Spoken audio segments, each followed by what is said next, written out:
कहती है, सब कुछ बुरी तरह से गड़बड़ हो गया है। मुझे समझ में आता है कि चांसलर इस वक्त गुस्से से उबल रहे होंगे, लेकिन जिस ऑर्गेनाइजेशन ने तुम पर हमला किया उसे फौरन ढूंढ निकालना नामुमकिन है और मेरे पास पहले से ही काम का पहाड़ पड़ा है। लेकिन असैसिनेशन अटेम्प्ट के टाइम और लोकेशन के एनालिसिस के बाद एक बात साफ हो गई है कि एकेडमी के अंदर ही कोई स्पाई है जो असैसिन के ग्रुप को इंफॉर्मेशन दे रहा है। हम देखते हैं एलेना भी उसके पास बैठी हुई होती है। एलेना कहती है, मुझे नहीं पता। प्रोफेसर ने थकान भरी सांस ली, अपना सिर मसला और एलेना से कहा, एलेना, तुम्हें पॉलिटिकल हमलों की आदत होगी, लेकिन ये तुम्हारे ऊपर दूसरा असैसिनेशन अटेम्प्ट है।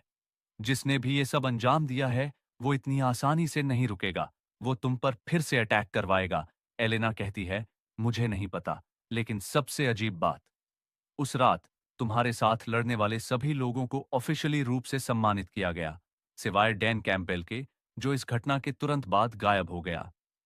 यह अपने आप में एक अजीब मुद्दा था। वो अकेला शख्स था जिसका नाम अकादमी की रिपोर्ट्स में शामिल नहीं किया गया। कोई लॉजिकल रीजन नहीं था उसे इग्नोर करने का, पर ऐसा लगा जैसे जानबूझकर उसे छुपाया जा रहा हो।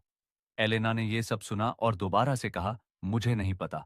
और बस, जैसे ही असिस्टेंट ने यह सुना, उसका गुस्सा तुरंत भड़क उठा। उसने गुस्से में कहा, अगर तुमने एक बार और मुझे नहीं पता कहा तो कसम से मैं तुम्हें मार दूंगी। एलेना, जो पूरी तरह बेपरवाह थी, उसने बिना हिचक जवाब दिया, मार ही डालो। कमरे में कुछ पल के लिए सन्नाटा छा गया। फिर अचानक एक इंक बॉटल उड़ती हुई आई, लेकिन इससे पहले कि इंक बॉटल उसके चेहरे से टकराती, एलेना ने उसे बड़ी आसानी से पकड़ लिया। फिर शांत स्वर में बोली, माफ करना, मैं थोड़ा डिस्ट्रैक्टेड हो गई थी। असिस्टेंट ने गुस्से में दांत भींचे और कहा, तुम आज पूरे दिन अजीब बर्ताव कर रही हो। तुम्हारा ध्यान कहीं और है, किसी भी चीज पर फोकस नहीं कर रही। मुझे नहीं पता कि तुम्हारे साथ क्या चल रहा है, लेकिन अगर तुमने मुझे नहीं बताया तो मैं तुम्हारी मदद करना बंद कर दूंगी।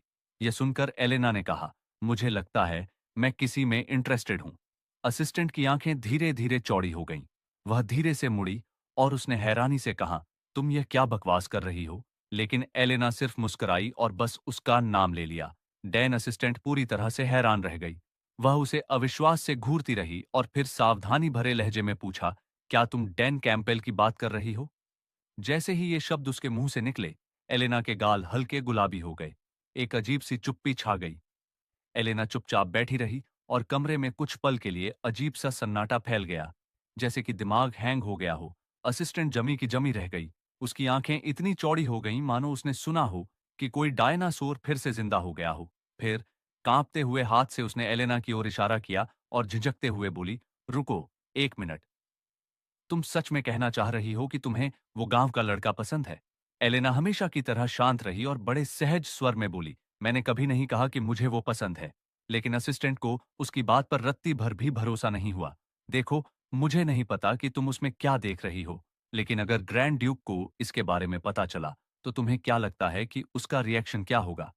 एलेना ने इंक बॉटल को वापस डेस्क पर रखते हुए बिना किसी झिझक जवाब दिया, वो बुढ़ा तो गुस्से से पागल हो जाएगा। और हाँ, मैं फिर से कह रही हूं, मुझे डैन में कोई ऑब्सेशन नहीं है। असिस्टेंट अपने सिर को सहलाते हुए बड़बड़ाया, देखो, जो भी हो, वो बंदा तुम्हारे साथ अच्छा बर्ताव करता है ना? लेकिन हाउस ट्रिस्टन की लेडी होने के नाते तुम्हें उसके सामने और सतर्क रहना चाहिए। एलेना ने सहमति में सिर हिलाया। हाँ, तुम सही कह रही हो, लेकिन मुझे उसे टेस्ट करना होगा। फिलहाल मैं उसे बहुत क्लोजली ऑब्जर्व करूंगी। दूसरी ओर डेन अपने बिस्तर पर लेटा हुआ था, हाथ में एक चिट्ठी पकड़े, और उसे घूर रहा था। ये क्या बकवास है? उसने लेटर को फिर से पढ़ा। अफसोस, डैन की क्लास निर्धारित नहीं की जा सकी। एकेडमिक टीम इस पर काम कर रही है ताकि सबसे सही रिजल्ट्स निकाले जा सकें। भविष्य में गुड न्यूज की उम्मीद करें। डैन ने चिढ़कर जवाब दिया, मुझे कुछ भी गुड न्यूज की उम्मीद नहीं करनी। बस तुम मुझे किसी भी रैंडम क्लास में डाल दो और भूल जाओ। लेकिन अगर रूल्स सही तरीके से लागू हो रहे थे तो उसे स्पेशल क्लास में होना चाहिए था, जैसे एलिया की टीम में होना चाहिए था। फिर उसे बाहर क्यों रखा जा रहा था? जैसे ही डैन ने यह सोचा, अचानक उसकी सिस्टम स्क्रीन अपडेट हो गई और उसे एक नया क्वेस्ट मिला, फ्रेशमैन रिसेप्शन के दौरान होने वाली घटना को सुलझाना। Reward, exclusive equipment and material. उसने ध्यान से नोटिफिकेशन को देखा और फिर सब कुछ दोबारा याद करने लगा। यही वह इवेंट था जहां हर स्टूडेंट को उसका क्लास असाइन किया जाता था, आर्चर, वॉरियर, मेज वगैरह। तुम्हारी स्पेशलाइजेशन इस पर निर्भर करती है कि तुम किस क्लास पर फोकस करते हो, लेकिन उसका फोकस अपनी स्ट्रेंथ को अधिकतम रूप से एक्सप्लॉइट करना था ताकि उसे कोई पावरफुल क्लास मिले। डेन को सिस्टम पर एक और नोटिफिकेशन आया। डेन को सिस्टम पर एक और नोटिफिकेशन मिला, जिससे उसे पता चला कि एलेना और एलिया दोनों ही फ्रेशमैन रिसेप्शन क्लास का हिस्सा हैं। उसे पूरी तरह यकीन था कि कुछ न कुछ गड़बड़ फिर से होने वाली है। डैन ने यह सब देखकर अपना माथा पकड़ लिया और मानो उसके परेशान दिमाग को आराम देने के लिए सिस्टम ने उसे एक स्पेशल रिवॉर्ड दिया। एलेना के साथ कनेक्शन गहरा होने की वजह से उसे एक खास स्किल मिली, कॉपी साइक्लोन। वो एलेना की कोई भी एक एबिलिटी कॉपी कर सकता है। डैन के दिमाग ने अचानक काम करना बंद कर दिया और वो पूरी तरह हैरान हो गया। उसने स्क्रीन को दोबारा पढ़ा और उसकी आंखें चौड़ी हो गईं। ये तो पागलपन है। मैं फाइनल बॉस एलेना की किसी भी एबिलिटी को कॉपी कर सकता हूँ। फिर रियलिटी ने उसे जोर का तमाचा मारा। नहीं, अभी इसका इस्तेमाल करना बेकार होगा। एलेना पहले से ही सबसे स्ट्रांग है, लेकिन वो अभी शुरुआत कर रही है। अगर मैं इंतजार करूं तो वो और भी ज्यादा ओवरपावर्ड स्किल्स अनलॉक कर सकती है। तभी इस स्किल का सही इस्तेमाल होगा। अब डैन का फोकस बस एक चीज पर था, 3 दिन बाद होने वाले इवेंट की तैयारी करना। मुझे पहले से ही पता है कि मुझे क्या करना है, बस इस बात का ध्यान रखना है कि मैं सरवाइव करूं। ये सोचते ही डैन की आंखों में उत्साह की चमक आ गई। समय तेजी से बीतता गया और जल्द ही रात हो गई। सीन बदलकर एक पुराने इक्विपमेंट वेयरहाउस में चला गया। इस वक्त डैन पूरी तरह काले कपड़ों में था। उसके चेहरे का आधा हिस्सा एक मास्क से ढका हुआ था। अभी उसके पास कुछ बेसिक आइटम्स थे। लो टियर एजिलिटी बूस्ट पोशन, शैडो मास्क जो थोड़ी बहुत स्पीड बढ़ाता था, और साइलेंट स्टेप शूज जिससे उसके कदमों की आवाज काफी कम हो जाती थी। ये सारी चीजें उसने पॉइंट शॉप से खरीदी थीं। जैसे ही उसने खुद को हल्का महसूस किया, उसने सेटिस्फैक्शन से कहा, यार, पॉइंट शॉप तक एक्सेस होना सच में किसी वरदान से कम नहीं है। सिक्योरिटी मेजर्स को चकमा देते हुए वो आखिरकार उस जगह पहुंच गया जिसे SR grinder treasure farming spot कहा जाता था। ये सोचते ही उसने धीरे से वेयरहाउस की दीवार पर चढ़कर अंदर छलांग लगा दी। अंदर घुसते ही उसने स्टैमिना रिकवरी बिस्किट खा लिया, एक ऐसा आइटम जो स्टैमिना को तेजी से रीजनरेट करता था। ये नाम से तो मार्केटिंग गिमिक लगता था, लेकिन इसके इफेक्ट्स असली थे। अच्छा, अब खुदाई शुरू करते हैं। डैन ने धीरे से बड़बड़ाया और पुराने इक्विपमेंट के ढेर में सामान तलाशने लगा। बिस्किट खाते हुए वह ध्यान से हर आइटम को चेक करता गया। बाकी सब कुछ मिल गया, बस सबसे जरूरी चीज नहीं दिख रही। ये सोचते ही उसने एक लकड़ी के क्रेट को धीरे से खींचा, और जैसे ही उसने ऐसा किया, उसकी नजर उस चीज पर जा टिकी जिसकी वह तलाश कर रहा था। एक सोने का दीपक मिल गया। दिव्यता का शिखर, एक इंसेंस बर्नर जो हजारों साल पुरानी प्राचीन शक्ति से भरा हुआ है। शानदार। अब मेरे पास सब कुछ है जो मुझे चाहिए। डैन ने जोश में आकर हाथ बढ़ाया और बर्नर को बाहर निकाल लिया। लेकिन चीजें कभी इतनी आसान नहीं होती जितनी वो उम्मीद करता था। दरअसल इंसेंस बर्नर ही इस ढेर को बैलेंस में रख रहा था, और जैसे ही उसने इसे बाहर निकाला, पूरी स्ट्रक्चर असंतुलित हो गई और हिलने लगी। और फिर जो होना था वही हुआ। कुछ ही सेकंड्स में पूरा ढेर जमीन पर गिर पड़ा। वेयरहाउस के अंदर धूल का एक घना गुब्बार उठ गया, और फिर जैसे किसी अजीब इत्तेफाक के तहत जब धूल हटी तो डैन को एहसास हुआ कि वह एक बेहद खूबसूरत लड़की को अपनी बाहों में थामे खड़ा था। वो लड़की जितनी आकर्षक थी, उतनी ही खतरनाक भी। लेकिन हमारे हीरो को उसकी खूबसूरती देखने का वक्त नहीं मिला, क्योंकि उसने तुरंत पहचान लिया कि वह कौन थी। यूरिया ग्रे हाउच, चैप्टर 2 की बॉस, जिसे द कर्स्ड सोर्ड गॉडेस भी कहा जाता था। रुको, तो जो चीज मैंने अभी उठाई है, क्या वो इसकी है? इसका मतलब क्या ये यहां अक्सर आती है? जैसे ही यह एहसास हुआ, डैन के चेहरे पर ठंडी पसीने की बूंदें छलकने लगीं।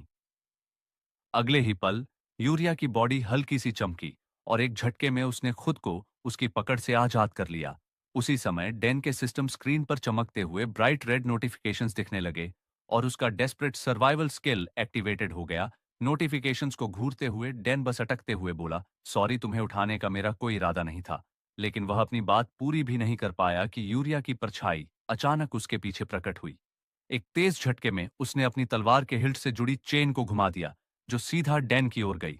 हवा में एक तेज आवाज गूंजी, और सिर्फ एक झटके में उसकी ब्लेड ने सामने रखी लकड़ी की पेटियों को चीर कर रख दिया, जैसे वे कुछ थीं ही नहीं। इस बीच डैन ने खुद को आखिरी सेकंड में पीछे हटा लिया, वरना वह वहीं कटकर गिर जाता। यूरिया के लाइटनिंग फास्ट अटैक्स के सामने डैन के पूरे शरीर के रोंगटे खड़े हो गए। अब उसके पास सिर्फ एक ही चॉइस थी, वो भी भागने की। आखिरकार यूरिया की अटैक रेंज इंसेनली लॉन्ग थी। अगर डैन लड़ना भी चाहता तो वह पास जाकर हमला कैसे करता? पिछली बार तो बस एलिया के साथ सिर्फ फ्रेंडली स्पार था, लेकिन इस बार तो जान पर बनी है। भले ही उसके पास सिस्टम की एबिलिटीज थीं, लेकिन उसका शरीर अब भी दर्द महसूस करता था। डैन को एहसास हुआ कि वह हमेशा भाग नहीं सकता। अपनी जान बचाने के लिए उसने अपने हाथ ऊपर उठाए और यूरिया को शांत करने की कोशिश की। यह बस एक मिसअंडरस्टैंडिंग है। मेरा कोई गलत मतलब नहीं था, प्लीज मुझे माफ कर दो। लेकिन दूसरी तरफ यूरिया उसकी बात सुन ही नहीं रही थी। एक रूथलेस मशीन की तरह वो लगातार अपनी चेन वेपन को घुमा रही थी। उसकी तलवार जमीन को इस तरह चीर रही थी कि अब वो एक बैटलफील्ड जैसी भी नहीं लग रही थी। डैन मौत के साथ डांस कर रहा था, हर अटैक को सिर्फ कुछ इंच के अंतर से बचाते हुए। लेकिन हर चीज की एक लिमिट होती है। जल्द ही यूरिया ने उसे पूरी तरह कोने में घेर लिया। अगले ही पल उसने अपनी तलवार हवा में इतनी तेजी से फेंकी जैसे कोई मिसाइल छोड़ी हो। लेकिन फिर एक अजीब चीज हुई। ठीक उस समय जब ब्लेड डैन के चेहरे को भेदने ही वाली थी, वह अचानक हवा में रुक गई, जैसे किसी अदृश्य शक्ति ने उसे पकड़ लिया हो। यूरिया के पास कोई और चॉइस नहीं थी। उसने तलवार को जोर से वापस खींच लिया, लेकिन डेन पहले से ही जानता था कि ऐसा ही होगा। ये सब उस श्राप की वजह से था। 3 और आधे कदम। जो कोई भी इस रेंज के अंदर कदम रखेगा उसकी मौत तय है, बिना किसी अपवाद के। लेकिन इसके बदले यूरिया खुद एक कदम भी आगे नहीं बढ़ सकती। यही था उसका श्राप। इसी समय यूरिया ने तलवार को डैन की ओर ताना और धीरे से कहा, क्या तुम एक कदम आगे बढ़ सकते हो? डैन तुरंत उसकी नीयत समझ गया और बिना किसी झिझक के मना कर दिया। मैं पागल हूं क्या, ताकि तुम मुझे काट सको? यूरिया ने गंभीरता से सिर हिलाया। उसकी बेरुखी और ठोस इरादों को देखकर डैन का दिल एक पल के लिए कांप गया। अब इस मुसीबत से निकलने का कोई रास्ता नहीं बचा, है ना? जैसे ही यह विचार उसके दिमाग में आया, अचानक यूरिया के पेट से अजीब सी आवाज आई। तुरंत ही उसका चेहरा हल्की गुलाबी रंगत में बदल गया। वह साफ तौर पर शर्मिंदा थी, लेकिन डैन के लिए यह किसी सुनहरे मौके से कम नहीं था। रुको, यह उसकी अपनी जगह है, एक ऐसी जगह जहां वह खुद को सबसे अलग रखती है। यहां तक कि प्रोफेसर भी यहां ज्यादा नहीं आते। इसका मतलब है, यह एहसास होते ही डैन ने मौके का फायदा उठाने का फैसला किया। क्या तुम्हें कुकी चाहिए? ये कहते हुए उसने अपनी स्टैमिना रिकवरी कुकीज का एक मुट्ठी भर हिस्सा बाहर निकाला और उन्हें ललचाने वाले अंदाज में आगे बढ़ाया। लेकिन यूरिया इतनी आसानी से बहलने वाली नहीं थी। उसने थोड़ी नाराजगी दिखाते हुए कहा, मुझे बेवकूफ मत समझो। क्या तुम मुझे खाने से रिश्वत देने की कोशिश कर रहे हो? डैन ने बहस करने की कोई जरूरत नहीं समझी। उसने बस एक कुकी उसकी ओर उछाल दी। यूरिया का शरीर अपने आप प्रतिक्रिया करने लगा। उसका मुंह खुला और उसने कुकी को ठीक वैसे ही पकड़ लिया जैसे कोई पिल्ला हवा में उछला हुआ ट्रीट झपट लेता है। जैसे ही उसे एहसास हुआ कि उसने क्या किया, उसका चेहरा और भी ज्यादा लाल हो गया। वह निश्चित रूप से अजीब महसूस कर रही थी, साफ तौर पर घबराई हुई थी। दूसरी ओर डैन उसकी प्रतिक्रिया से जरा भी हैरान नहीं था। भूख इंसान को मूर्ख बना देती है। एक भूखे इंसान से तर्क करने का कोई फायदा नहीं। जब तलवारबाज लड़की ने पेट भरकर खा लिया, तब जाकर डैन ने राहत की एक लंबी सांस ली। उफ, मैं तो मरते मरते बचा। उसके पीछे यूरिया अब भी अपने खाने में लगी हुई थी। चबाते हुए उसने पूछा, लेकिन तुम हो कौन और यहाँ क्या कर रहे हो? डैन साफ साफ ये नहीं कह सकता था कि वह यहाँ चोरी करने आया था, इसलिए उसका दिमाग तेजी से काम करने लगा और उसने तुरंत एक बहाना बना लिया। मुझे तुम्हारे लिए खाना लाने को कहा गया था। क्या किसी ने तुम्हें मेरी देखभाल करने के लिए कहा? यूरिया ने अपनी आंखें संकरी कर लीं, उसकी बातों पर शक जाहिर करते हुए। वह चाहती थी कि डैन उसे और विस्तार से बताए। इसी दौरान डैन पहले ही अपने अगले कदम की योजना बना रहा था। यह बात भविष्य में मेरे काम आ सकती है। वैसे भी मुझे तो यूरिया से इतनी जल्दी मिलना नहीं था। ये सोचते हुए उसने अपना अभिनय जारी रखा। ओह हाँ, चिंता मत करो। तुम्हारी बहन होली किंगडम में बिल्कुल सुरक्षित है। एम्परर अभी तुम दोनों पर ध्यान नहीं देगा, लेकिन तुम्हें तब तक छिपकर रहना होगा। मैं बाद में वापस आऊंगा। जैसे ही उसने यह कहा, उसकी यादों की लहरें उमड़ने लगीं। कुछ बिखरे हुए टुकड़े उसके दिमाग में चमक उठे। यूरिया मूल रूप से होली नेशन से थी। वह वहां से भागकर अलांटे आई थी और इसकी वजह थी होली एम्परर। उसकी तलवार एक शापित और दुष्ट हथियार के रूप में कुख्यात थी और उसे थामने के कारण वो खुद भी उसके श्राप से बंधी थी। इस श्राप के चलते वह एक निश्चित सीमा से बाहर एक भी कदम नहीं रख सकती थी। डेन जानता था कि उसके पास अब यही एक मौका था, उसे उसकी इकलौती बची हुई फैमिली की खबर देना, क्योंकि कभी कभी उम्मीद की हल्की सी किरण भी किसी को आगे बढ़ने की ताकत दे सकती है। डैन खुशकिस्मत था कि वो आर्टिफैक्ट लेकर बिना किसी परेशानी के स्टोरेज रूम से निकल गया। समय तेजी से बीत गया और अगले दिन नए स्टूडेंट्स एक ऊंचे पहाड़ी किनारे पर इकट्ठा हुए। उनके सामने खड़ी थीं एक बेहद खूबसूरत प्रोफेसर ओफीलिया, जिनके सुनहरे बाल सूरज की रोशनी में चमक रहे थे। उन्होंने हल्की मुस्कान के साथ दूर खड़ी इमारतों की ओर इशारा किया और स्टूडेंट ग्रुप को बताया, तो फिर वहां वो है अकेडमी, ये हैं ट्रेनिंग ग्राउंड्स, और वो सामने मैजिक टावर। सबको साफ दिखाई दे रहा है ना? कुछ दिनों बाद फ्रेशमैन ओरिएंटेशन सेरेमनी में तुम्हें अपनी प्राइमरी और सेकेंडरी डिसिप्लिन्स क्लास चुननी होंगी, जैसे नाइट, मैज, इंजीनियर और क्लेरिक। ये सब तो तुम्हें पता ही। भीड़ के बीच से एक स्टूडेंट ने सवाल किया, क्या ट्राइबल ग्रुप्स भी होली नेशन के साथ यहाँ स्टडी कर रहे हैं? ओफिलिया ने सिर हिलाते हुए जवाब दिया, हाँ बिल्कुल। यहाँ हम युद्ध और डिप्लोमेसी दोनों की ट्रेनिंग देते हैं, तो ट्रांसफर करने का ख्याल भी मत लाना, ठीक है? अब मैं प्राइमरी डिसिप्लिन्स के बारे में डिटेल में बताऊंगी। ग्रुप के पीछे खड़ा डैन शांत खड़ा था, बाजू बांधे सोच में डूबा। ये ट्यूटोरियल इवेंट है जहां हमें इस दुनिया के बारे में ज्यादा जानकारी मिलती है, इसलिए मैं इसे मिस नहीं कर सकता, वरना अब तक की मेरी सारी तैयारियां बेकार चली जाएंगी। कुछ पल बाद भूरे बालों वाले एक स्टूडेंट ने सवाल किया, प्रोफेसर ओफिलिया, क्या वो सामने वॉइड जोन है? ये सुनते ही सारे स्टूडेंट्स का ध्यान उसी दिशा में चला गया। उन्होंने देखा कि दूर एक विशाल इलाका अजीब लाल रोशनी से घिरा हुआ था। उनकी जिज्ञासा और बढ़ गई और उन्होंने तुरंत ओफिलिया की ओर देखा, जवाब की उम्मीद में। ओफिलिया हल्की मुस्कान के साथ बोली, हाँ, लेकिन वो जगह रिस्ट्रिक्टेड एरिया है, इसलिए अगर तुम लोग वहां गए तो सजा मिल सकती है। डैन ने फिर अपना ध्यान सामने की ओर लगाया और चुपचाप उस एरिया को देखने लगा। वो था वॉइड जोन, स्वर्ग और नर्क के बीच हुई लेजेंडरी बैटल का परिणाम। यही वो जगह थी जहां गॉड के मैसेंजर और हीरोज ने राक्षसों को सील किया था। सैकड़ों साल बीत चुके थे, लेकिन डिवाइन और डार्कनेस एनर्जी अब भी आपस में टकरा रही थी, और खतरा यह है कि डीमंस दोबारा से फ्री ना हो जाए। यही वो सबसे संवेदनशील स्थान था जहां से राक्षस मुक्त हो सकते थे, और इसलिए ही होली नेशन, ट्राइबल अलायंस और एम्पायर ने मिलकर गोल्डन ट्रायंगल का गठन किया है, ताकि इस एरिया की निगरानी की जा सके। इस गठबंधन में अलोंटे और अदरी जैसे क्षेत्र शामिल थे। दूसरी ओर एक लाल बालों वाले स्टूडेंट ने अपना हाथ उठाया और पूछा, प्रोफेसर ओफिलिया, क्या हम उसे थोड़ा करीब से देख सकते हैं क्या? ओफिलिया ने सिर हिलाया, लेकिन साथ ही चेतावनी भी दी, जब तक तुम प्रोटेक्टिव बैरियर के किनारे रहोगे तब तक कोई खतरा नहीं है। यह सुनकर डैन के चेहरे पर संतुष्ट मुस्कान फैल गई और उसने कहा, ठीक है, प्लान यही है कि लंच के बहाने चुपचाप निकल जाऊं और बाद में वापस आ जाऊं। मुझे कुछ जरूरी काम निपटाने हैं। एंजल्स, जो पहाड़ों को हिला सकते थे और समुद्र को चीर सकते थे, और उनसे भी अधिक शक्तिशाली आर्कएंजल्स ने इस बैरियर को बनाया था। इसी बैरियर की वजह से स्टूडेंट्स इस खतरनाक जगह में बिना किसी खतरे के रह सकते थे। अपनी योजनाओं में खोए डैन से अनजान ओफिलिया ने हंसते हुए कहा, ठीक है, हम यहीं लंच करेंगे। ये सुनते ही डैन उनके पास गया और धीरे से पूछा, प्रोफेसर, क्या मैं कहीं और लंच कर सकता हूं? मुझे यहाँ अनकंफर्टेबल महसूस हो रहा है। ओफिलिया ने सहमति में सिर हिलाया, लेकिन साथ ही चेतावनी भी दी, बहुत दूर मत जाना वरना मुश्किल हो सकती है। डैन ने जवाब दिया, ठीक है मैम।